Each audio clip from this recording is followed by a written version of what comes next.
Resumen o abstract, no más de 250 palabras. ¿Bien? Para título, no más de 15 palabras. Para keywords o keywords, entre 3 y 10 keywords. ¿Sí? Para introducción, no más de una página y media. Ustedes tienen 5 páginas en su introducción, ya empezaron mal. Introducción, una página y media. Métodos, una página a una página y media. Llevan 3.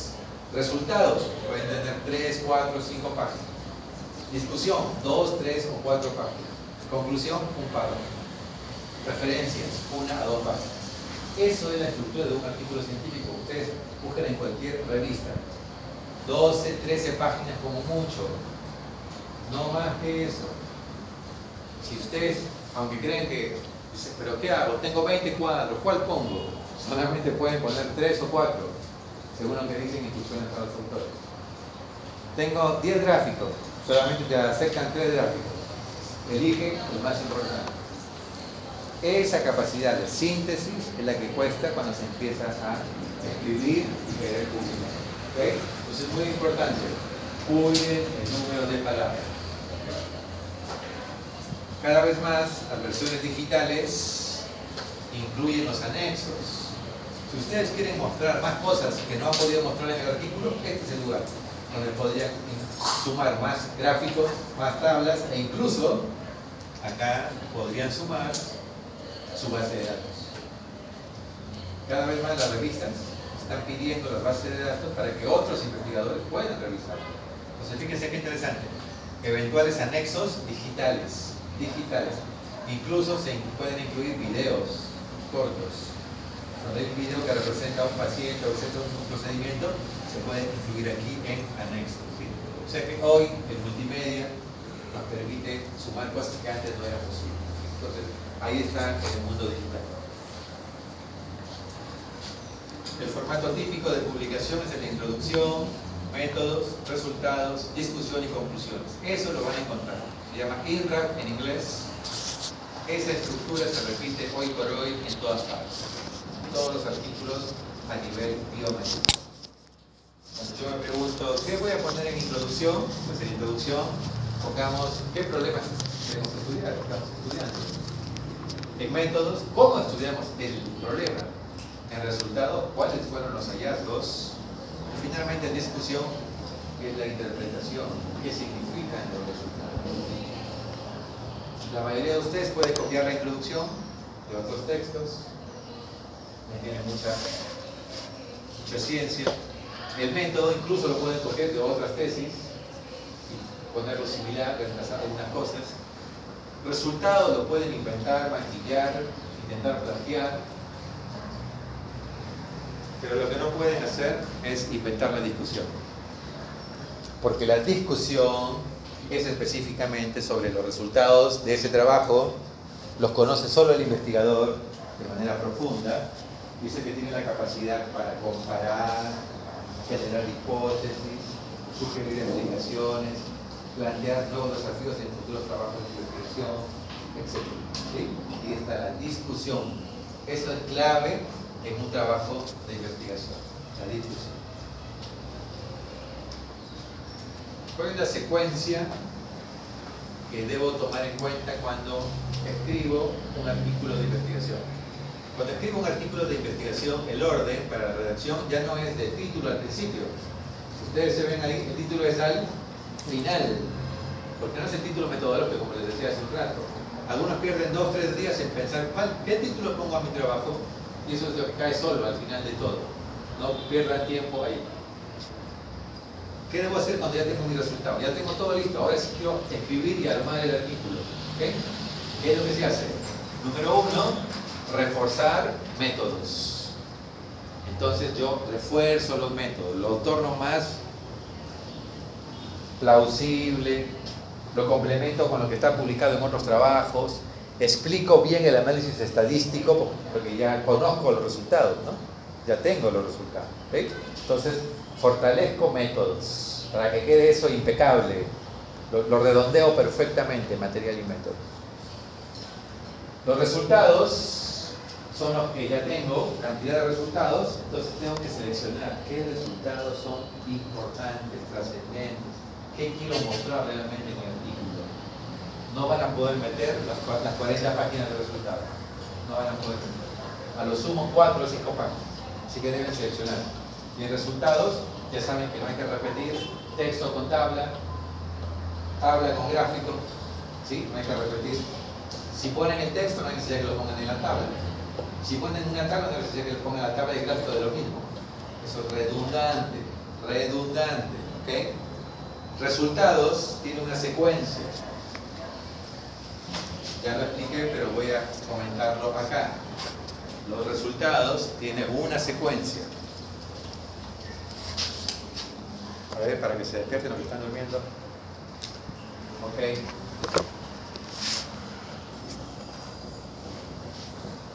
Los resultados. Primer punto. ¿Qué debo mostrar en mis resultados? Debo mostrar mi población.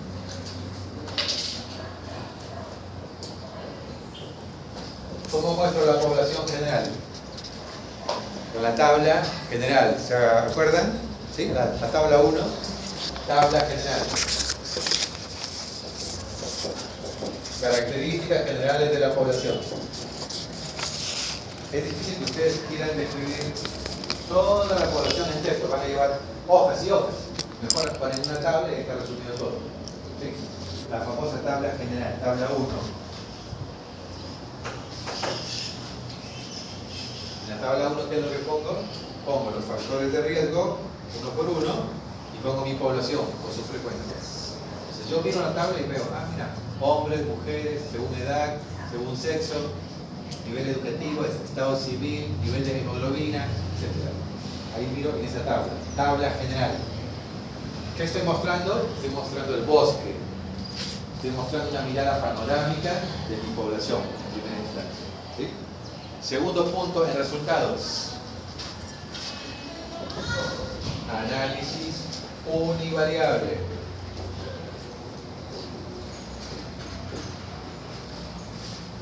Estas dos es la estadística descriptiva.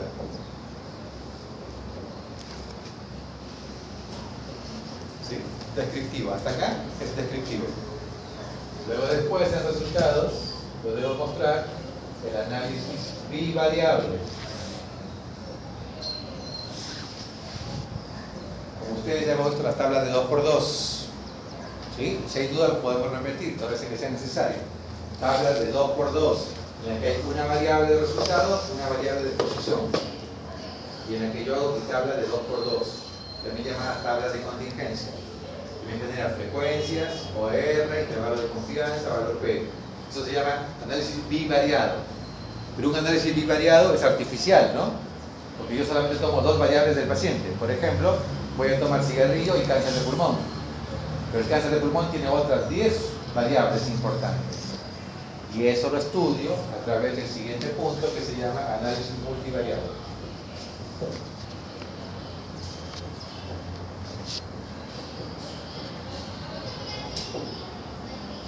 Estos dos se llaman estadística analítica.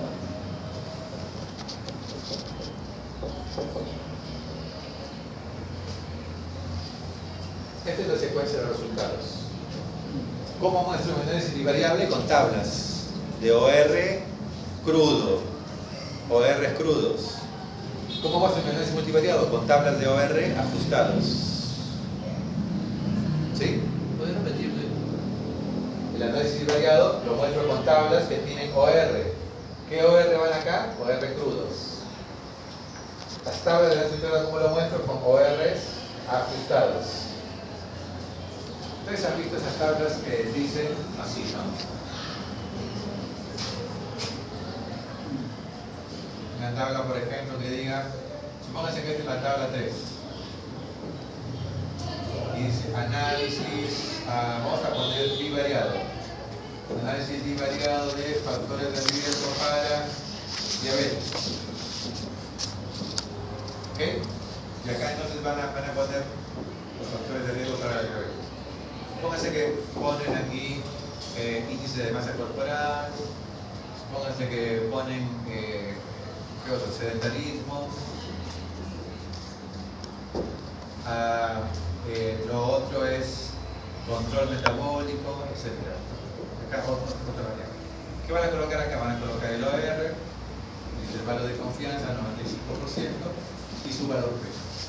¿Sí? Entonces, por ejemplo, en análisis bivariado me van a decir el índice de masa corporal, esto se ve un poco más arriba, el índice de masa corporal tiene un OR de 3.5, va de 2.9 a 4.2 y tiene un valor de 0.001.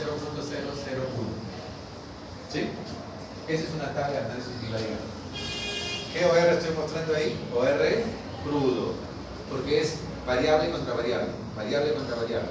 Es un análisis bivariado, no es multivariado, es crudo. ¿Ok?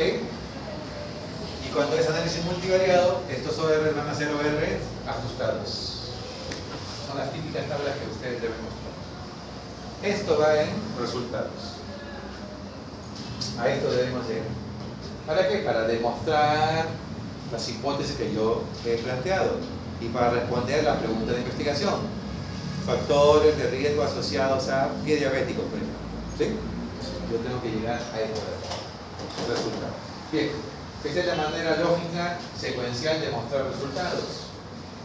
Una vez que yo ya tengo métodos fortalecidos, resultados seleccionados en esta secuencia, viene la discusión, la que estábamos hace rato mencionando. Ahí es el cuadro de bivariado. ¿Cuál es la diferencia en cuadro de bivariado con multivariado? Porque ahí tienen más de dos variables. En general, yo acá en el bivariado meto todas mis variables, ¿no? Que pueden ser 8, 10, las que hayas tú trabajado. Pero ahí eso no se conoce.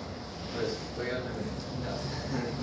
Entonces, supongamos que aquí tú tienes 8 variables y 6 te dieron significativas. Con el valor P, significativo, ¿no? ¿Sí? Ok. Ahora, ya sé que, por ejemplo, la 1, la 2, la 3, la 5 y la 6 son significativos. Pero yo no sé si en un modelo conjunto, todas juntas, sigue siendo no significativo. Y lo meto a un modelo multivariado.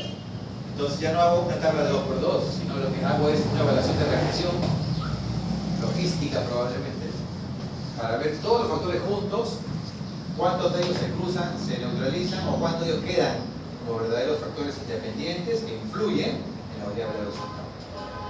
Entonces, de estas 8 que me salieron a mí positivas acá, lo meto en el modelo, y me van a quedar 2 y 3.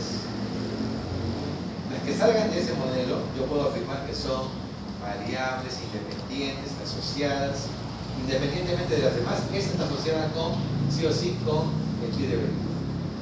Por ejemplo, tabaquismo, obesidad, de pronto queda tabaquismo, sigue persistiendo significativo el OR y el valor P en el multivariado. O sea, el fumar solito tiene que ver con el pie diabético. Pero alguna otra actividad como hacer o no hacer actividad física, por ejemplo, por decir algo, podría ser que quede enmascarado con el IMC y se elimina, ya no sale significativo. Los OR que surjan de un análisis multivariado se denominan ORs ajustados. ¿Sí? ¿Quedó claro más o menos? Discusión. Debo discutir los resultados más importantes. Ojo, no equivocarse. La discusión no es volver a repetir los resultados. ¿Estamos en discusión? El resultado 1, el resultado 2, el resultado 3, el 4. No. La discusión es tener la capacidad para saber de esos resultados cuál es lo que yo voy a discutir realmente. Solo discuto lo relevante. ¿Sí? Discusión. Muestro las coincidencias con la literatura publicada. 2. Señalo las diferencias de lo publicado con mis resultados. Número 3. Propongo explicaciones posibles para esas diferencias. Número 4. Genero hipótesis plausibles que expliquen mis resultados. Y número 5. Defino las limitaciones de mi estudio. Que es donde fallan muchos. Limitaciones del estudio. ¿Qué son las limitaciones del estudio? Las limitaciones del estudio tienen que ver con la validez de mi estudio. Antes que los demás me critiquen, yo me voy a criticar ahí en la discusión. el presente estudio tiene la limitación de ser un estudio observacional. ¿Es una limitación, sí o no? Nadie lo pone. Por ser un estudio observacional. Los estudios observacionales sugieren, pero no demuestran. Yo no puedo estar diciendo, hemos demostrado tal cosa, porque no lo puedo hacer. Es una limitación, ¿sí o no? Ok. Si mi estudio fuera un estudio transversal, ¿cuál podría ser una limitación? Bueno, en el estudio transversal, el evento y el factor de exposición están juntos, por lo cual yo no puedo hablar de direccionalidad o causalidad, solamente puedo decir que están asociados, pero no sé en qué dirección, por ejemplo. Es una limitación. Una limitación de las encuestas. ¿Cuál creen que puede ser una limitación de las encuestas? Primero, es que no toda la gente quiere responderlas. Tengo que saber cuántos rechazaron y por qué rechazaron. Una tasa de no aceptación de más del 10% significa que la encuesta no es bien recibida. Si yo digo, encuesté 150, 200 me rechazaron, ¿será representativo? ¿Se dan cuenta? Entonces, si más de tu población han dicho que no, es probable que esos 200 tengan otras estadísticas a lo que tú has recogido. Pero si tú dices 180 aceptaron de 200, bueno, 20 rechazaron. ¿Se dan cuenta? Entonces, eso es importante.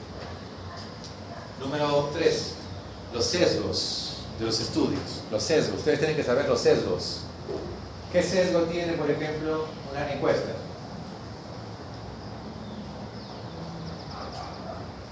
Un diseño de gestión transversal, un cross-sectional study. ¿Puede haber diseño de selección? ¿Sí o no? Si yo tomé mi población del hospital neoclásico del INEM, ¿será un sesgo, sí o no? ¿Eso representa al país? Al paciente que veo yo después en atención primaria, hay un sesgo, ¿sí o no? Y si yo digo, voy a estudiar a los médicos familiares y los voy a buscar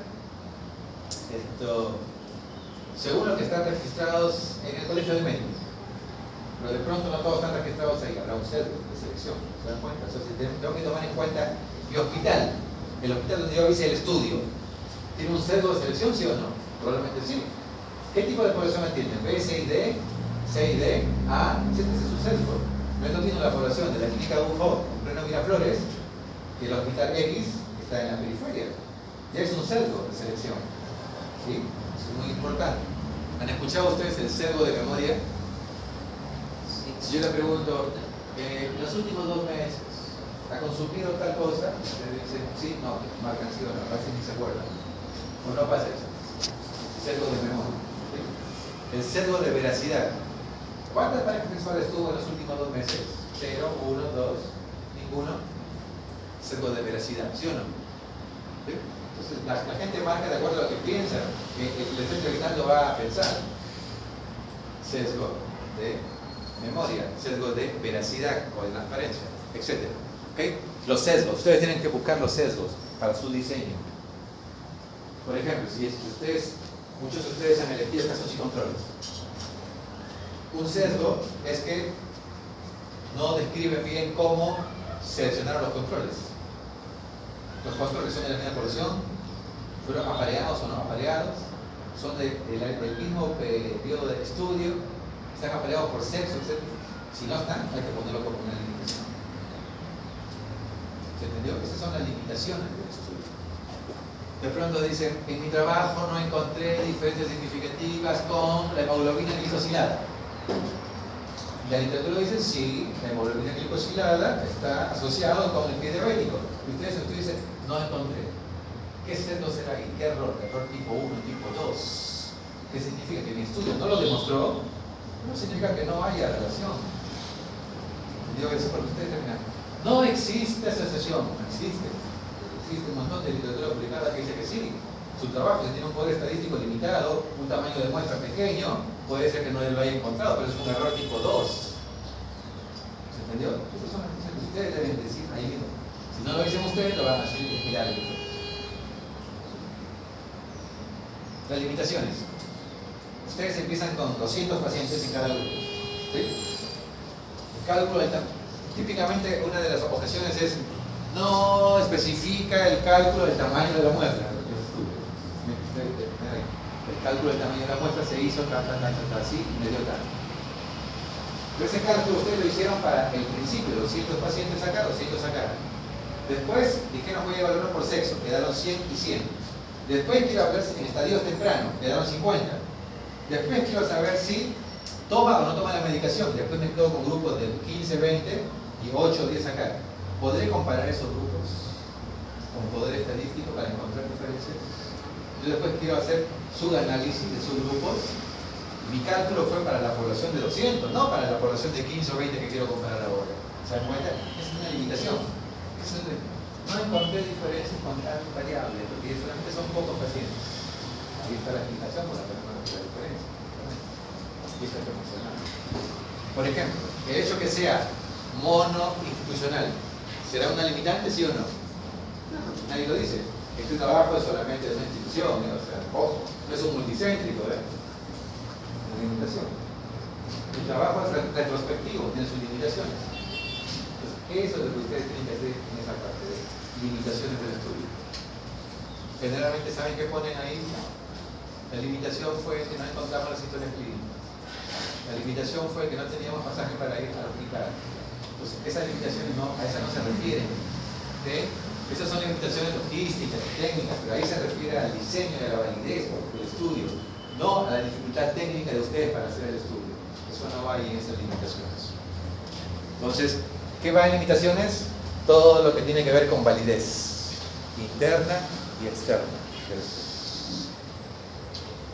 Y una vez que ya tengo eso, que es lo más difícil, una vez que ya tengo métodos, resultados, discusión, ahora fácilmente puedo hacer la introducción. En la introducción yo no podré incluir frases que ya me den las conclusiones. Yo veo, ¿no? La introducción, por ejemplo, que se lo voy a poner. Obesidad con cáncer de mama, obesidad con diabetes, que siempre están diciendo. La obesidad va en aumento, la cifra, la diabetes es una enfermedad, Hay trabajos que confirman que la obesidad está asociada a la diabetes. Mataron el estudio y ya lo acaban de concluir. Eso no se va a ver en la introducción. Ustedes pueden decir, existen diversos trabajos que proponen posible asociación entre obesidad y diabetes, hay a favor, hay en contra. Eso va en discusión específicamente. Entonces ustedes no pueden apresurarse a querer colocar el resultado, la conclusión, en la introducción. Ese es un problema. Por eso es que acá primero se ha hecho la discusión y la conclusión, y luego viene la introducción. Y después de la introducción, una página y media máximo, viene el resumen. Como yo ya tengo clarito todo esto, puedo poner introducción, acá. Método, acá. Resultado, acá. Discusión, conclusión, acá. Y al final de todo, como ya sé la conclusión de mi estudio, las tres cosas más importantes, voy a buscar el título que refleje lo que yo quiero transmitir con mi trabajo de investigación. ¿Sí? Entonces es más fácil de esa manera. Esa es la secuencia lógica para poder escribir un trabajo. Y automáticamente queda el título. Un título atractivo, un título que tenga un mensaje, un título que demuestre lo que yo quiero básicamente resaltar. Si ustedes quieren tener plantillas o checklists de cada uno de los tipos de artículos, lo encuentran en esta página, Equator o Equator, ¿sí? Ahí hay para todos, todas las guías, todas las guías, para casos y controles, para transversales, para reportar un caso clínico, para ensayos clínicos, para todo ahí. Y están en español e inglés. Entonces, por ejemplo, ustedes dicen, mi trabajo es de casos y controles. ¿Okay? Bajan la guía de controles, hay un checklist de 20 puntos y ahí te dicen, el título tiene 15 palabras, sí o no. Los autores son necesarios, sí o no. Tus keywords, entonces ahí te va diciendo parte por parte para ver si te olvidas algo en tu trabajo, para cumplir. ¿Okay? O sea que está súper. Ahí tienen para poder usarlo. Son las guías Prisma que se usan. ¿Sí? Están en el encuentro. Otro día podemos profundizar, por ejemplo. Ahí están para que ustedes puedan trabajar. La primera parte del manuscrito. El manuscrito se manda dos versiones. Una que va con el autor y otra que va sin los autores. ¿Por qué? Porque la revisión se hace por pares externos. Es decir, hoy por hoy los artículos los revisan colegas nuestros. Se llama peer review o revisión por pares. Si yo mando un artículo sobre diabetes, el editor mira que cumpla con las instrucciones básicas y dice, puede ser que sí. Y lo manda a dos o más revisores externos. Pero debe ir doble ciego. Es decir, ni los autores ni el revisor deben saber quiénes son. Por eso que piden manuscritos sin los autores. ¿Sí? Y otro que vaya con los autores, que queda ahí. El que se manda al revisor ese manuscrito sin los autores. ¿Okay? Título, nombre de afiliación, número de palabras, número de ilustraciones y tablas. Todo eso es muy importante. ¿Aló? ¿Aló? ¿Aló? ¿Aló? Ahora ya. ¿Terminaste? Ya, ok. Te quería decir para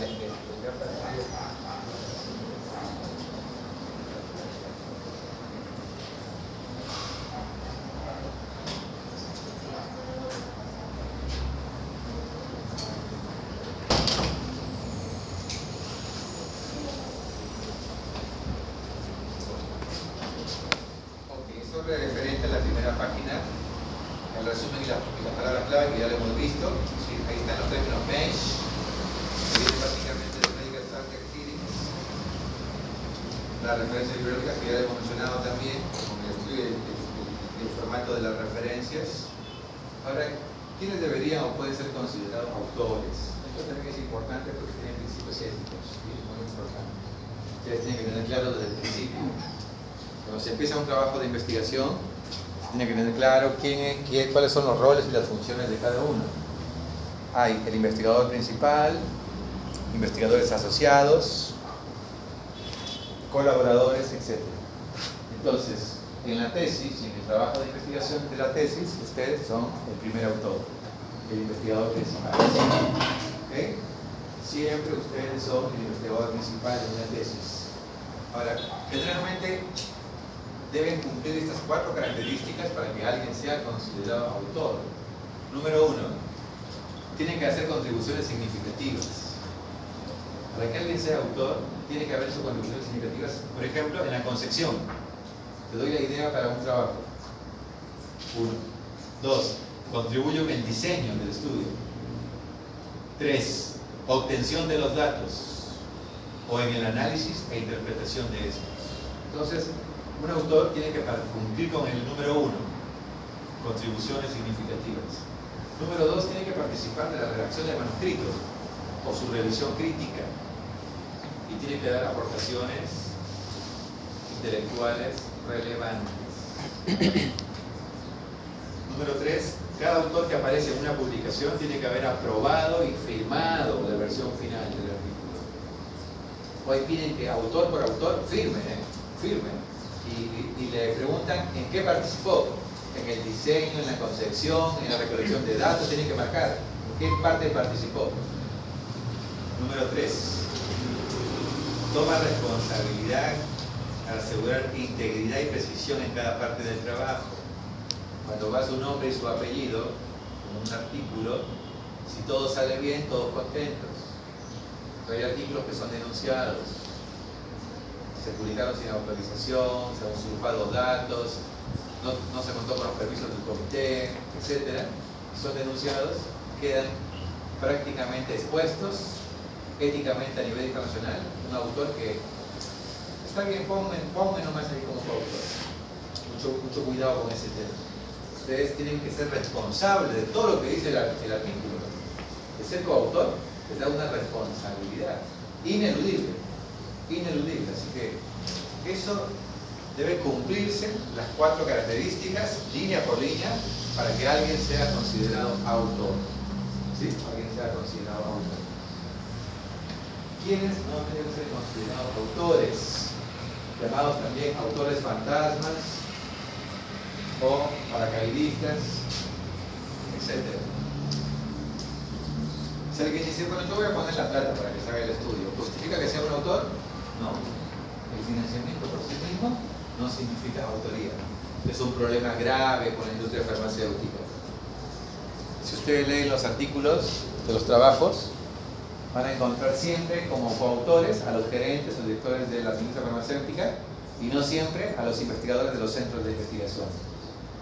Hicimos una revisión de los últimos 10 años en el Perú, de ensayos clínicos registrados en el Perú publicados. Primero que no todos se publican, los resultados negativos nunca los quieren publicar a la industria. Cuando su ensayo da negativo, lo esconde, ¿no? Cuando se ve publicar lo positivo y lo negativo. Creo que las revistas no quieren publicar cosas negativas, tienen que publicar resultados positivos, pero bueno. Número 2. Cuando miramos los autores, siempre estaba presente más de un coautor de la revista conocida.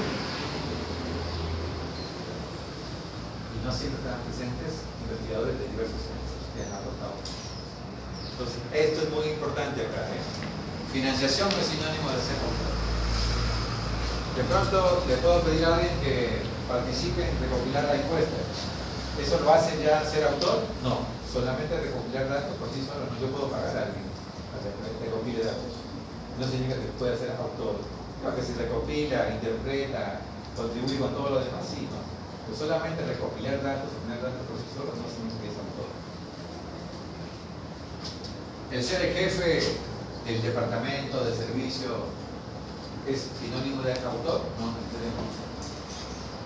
Entonces, tienen que participar, contribuir de manera importante. ¿Okay? También existe el autor de correspondencia.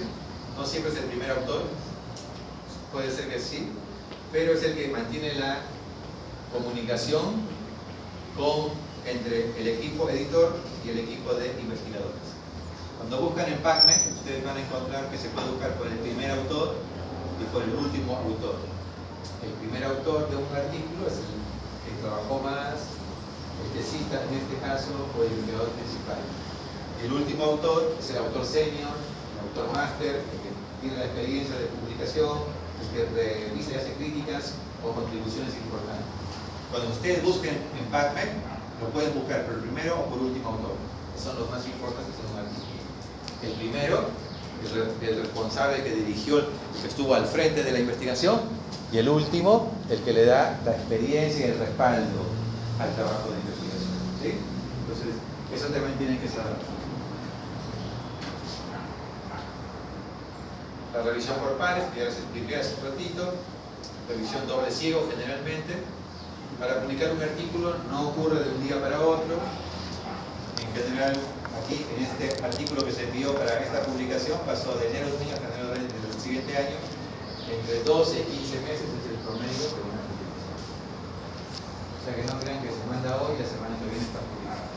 Y eso en el caso de que sí se acepte, porque es probable que el artículo sea rechazado en un porcentaje considerable.